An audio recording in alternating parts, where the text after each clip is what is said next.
मेरे YouTube channel math solution में आपका स्वागत है। यदि आपने अभी तक चैनल को सब्सक्राइब नहीं किया है तो प्लीज़ चैनल को सब्सक्राइब कर बेल आइकन का बटन जरूर प्रेस कर लें, जिससे कि गणित के किसी भी प्रश्न पर बनने वाली वीडियो अपलोड होते ही नोटिफिकेशन के द्वारा आप तक शीघ्र पहुंच जाए। प्रश्नावली 12.1 में प्रश्न संख्या 4 है। किसी कार के पहिए का व्यास 80 सेंटीमीटर है। यदि यह कार 66 किलोमीटर प्रति घंटे की चाल से चल रही है तो 10 मिनट में प्रत्येक पहिया कितना चक्कर लगाता है। तो अब कोई भी वृत्ताकार पहिया, कार का पहिया वृत्ताकार होगा, तो एक चक्कर पूरा करने में पहिया, जैसे हम यहाँ से स्टार्ट करें तो ये वाला हिस्सा, आप इसको समझिए कि ये वाला हिस्सा ये मैदान, ये ज़मीन से चिपकता हुआ जाएगा। तो जब इस पर लगी हुई, माना हम पूरे पहिए के चारों ओर एक तागा लगा दें, ये समझ लो कि, और जैसे जैसे पहिया आगे जा रहा है तो तागा इस रोड से चिपकते हुए जा रहा है, तो तागा कहाँ पर छूट जाएगा? जहाँ पर एक चक्कर पूरा हो जाएगा। आप इसको समझिए कि जो मैं अभी ये ब्लैक ब्लैक मार्क कर रहा हूँ, ये क्या है? यह तागा चिपका हुआ है पहिए पर।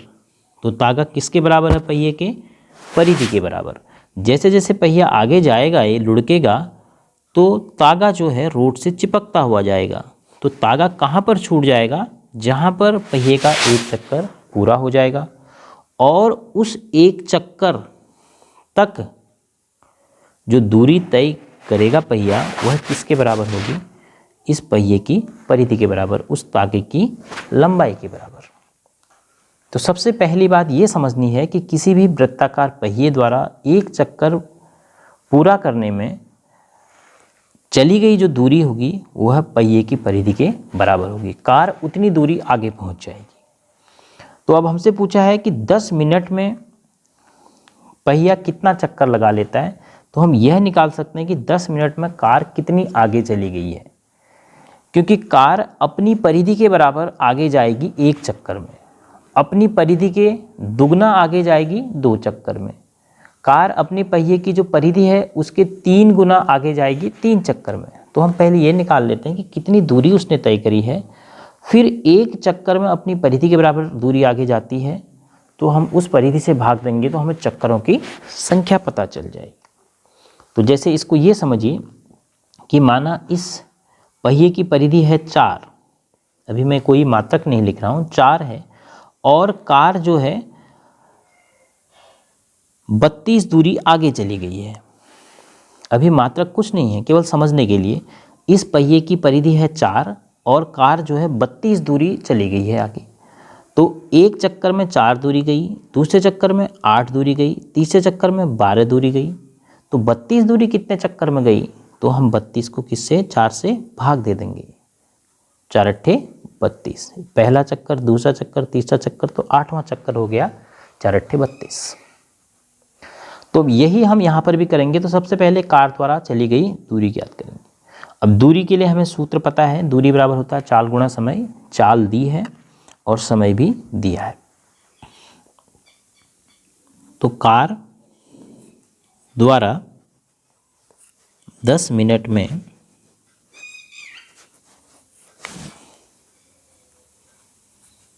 तय की गई दूरी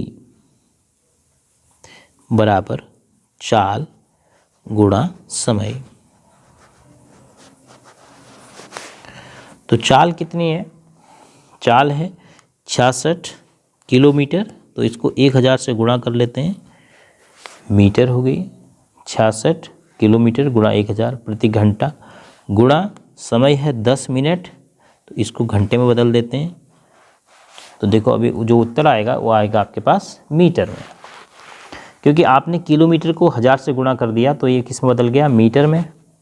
तो ये हो गया 66,000 मीटर प्रति घंटा, गुणा फिर आपका जो समय मिनट था उसको भी घंटे में बदल दिया, तो समय भी कैंसिल हो गया घंटे से घंटा, तो 0 से 0 कट गया।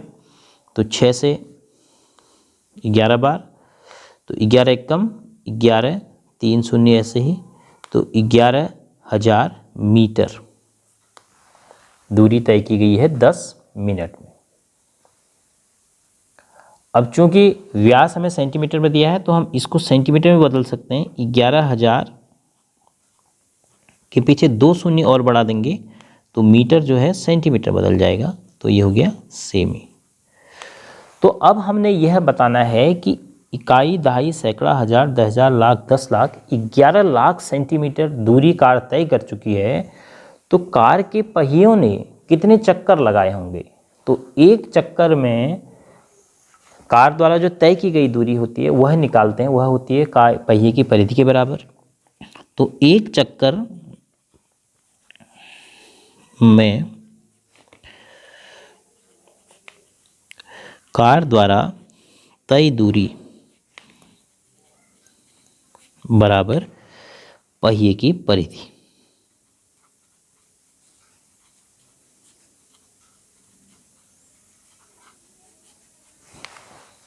अब पहिए की परिधि क्या होगी? 2πr। तो 2 गुणा 22/7 गुणा r आपको दिया है 80 व्यास है, तो व्यास का आधा 40 सेंटीमीटर। अब यहाँ पर कैंसिलेशन तो संभव है नहीं, तो इसको हम ऐसे ही छोड़ देते हैं। अभी 40 दूना 80 कर लेते हैं, तो 80 गुणा 22/7 सेंटीमीटर दूरी तय की गई है कार द्वारा एक चक्कर में। अब देखिए कुल दूरी ये है और एक चक्कर में तय की गई दूरी ये है। तो अब हमें चक्करों की संख्या बतानी है, तो हम इसको इस दूरी से भाग दे देंगे, क्योंकि एक चक्कर में इतनी दूरी तय हो रही है, 2 चक्कर में इसका दुगुना, 3 चक्कर में इसका 3 गुना।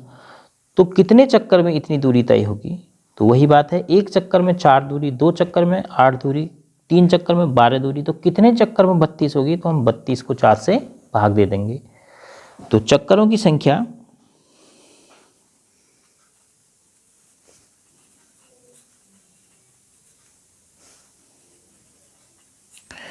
बराबर 11 लाख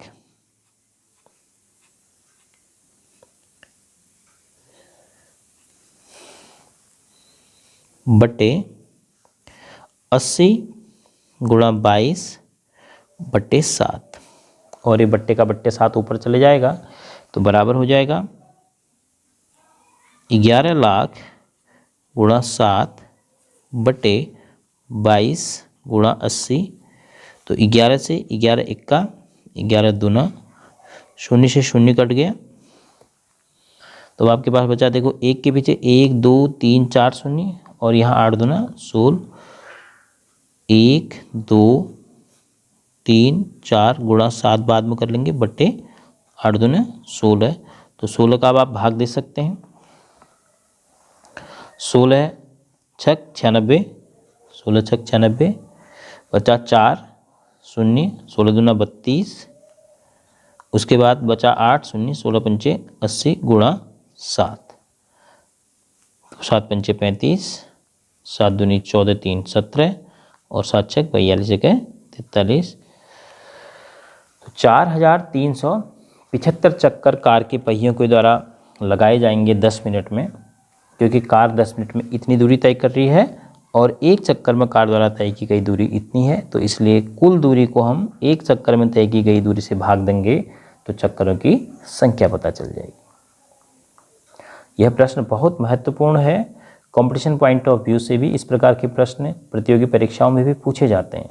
तो आपको इस प्रश्न की मेन चीज़ समझनी है कि एक वृत्ताकार वस्तु द्वारा एक चक्कर में तय की गई जो दूरी होती है वह अपनी परिधि के बराबर होती है। अब वह वृत्ताकार वस्तु कार का पहिया है, तो कार के पहिए के द्वारा जैसे ही एक चक्कर पूरा होगा तो कार पहिए की परिधि के बराबर दूरी आगे बढ़ जाएगी। तो कार के द्वारा पहिए के एक चक्कर में तय की गई दूरी बराबर होगी पहिए की परिधि के बराबर। तो इसी का हमने इस पर उपयोग किया है। प्रश्नावली 12.1 में प्रश्न संख्या 5 है, निम्नलिखित में सही उत्तर चुनिए तथा अपने उत्तर का औचित्य दीजिए। पहले इसमें से सही उत्तर चुनना है, लेकिन औचित्य भी देना है। तो यदि एक वृत्त का परिमाप और क्षेत्रफल संख्यात्मक रूप से बराबर है तो उस वृत्त की त्रिज्या क्या होगी? तो जो हमें कहा गया है हिंदी भाषा में क्या कहा गया है, वृत्त का परिमाप और क्षेत्रफल संख्यात्मक रूप से बराबर है। इसी को हम गणित की भाषा में बदल देंगे तो वहाँ से हम त्रिज्या निकालेंगे तो वह हमारे उत्तर चुनने का औचित्य भी हो जाएगा। तो हम इस प्रश्न को हल करेंगे तो सबसे पहले जो लिखा है वृत्त का परिमाप अर्थात वृत्त की परिधि और वृत्त का क्षेत्रफल बराबर है। तो चूंकि आपको दिया है वृत्त का क्षेत्रफल जो है वही वृत्त के परिमाप के बराबर है, ये आपको दिया है। अब इसको आप गणितीय भाषा में बदलिए। वृत्त का क्षेत्रफल बराबर होता है पाई आर स्क्वायर बराबर परिमाप होता है 2 पाई आर। अब देखिए पाई से पाई कैंसिल हो गया तो आर स्क्वायर बराबर हो गया आपके पास 2r।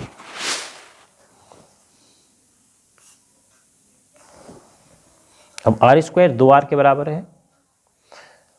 क्योंकि r जो है वृत्त अगर बनेगा तो त्रिज्या उसकी शून्य नहीं हो सकती, हम r से r को यहाँ पर कैंसिल कर सकते हैं। या फिर आप इसको दूसरे तरीके से कर सकते हैं आर स्क्वायर माइनस 2r बराबर 0। तो आप अपने चैप्टर नंबर 2 में भी इसको समझ रहे होंगे, वहाँ पर भी आपने इस प्रकार के सवाल किए थे। बराबर 0 मैंने कॉमन लिया। अब चूंकि r तो शून्य हो नहीं सकता है, क्यों? क्योंकि जब वृत्त की त्रिज्या ही शून्य हो जाएगी तो वृत्त कहाँ से बनेगा। तो इसका मतलब चूंकि r तो शून्य नहीं हो सकता है तो इसीलिए r ऋण 2 बराबर क्या होगा, शून्य होगा। तो this will imply r is equal to 2। तो r का मान क्या होगा, 2 मात्रक होगा। तो आपका ऑप्शन ए सही उत्तर है। और उत्तर चुनने का औचित्य क्या है, यह हमने करके दिखाया कि यदि वृत्त का क्षेत्रफल वृत्त के परिमाप के बराबर है तो गणितीय रूप से जब हम कैलकुलेशन करेंगे तो r का मान 2 मात्रक होना चाहिए। तो इस प्रकार हम प्रश्नावली 12.1 के सभी प्रश्नों का हल करेंगे। अगर इस प्रश्नावली में आपको किसी प्रकार की समस्या है तो आप व्यक्तिगत व्हाट्सएप नंबर पे या ग्रुप के माध्यम से यूट्यूब चैनल में अपने कमेंट के द्वारा अपनी शंका पूछ सकते हैं।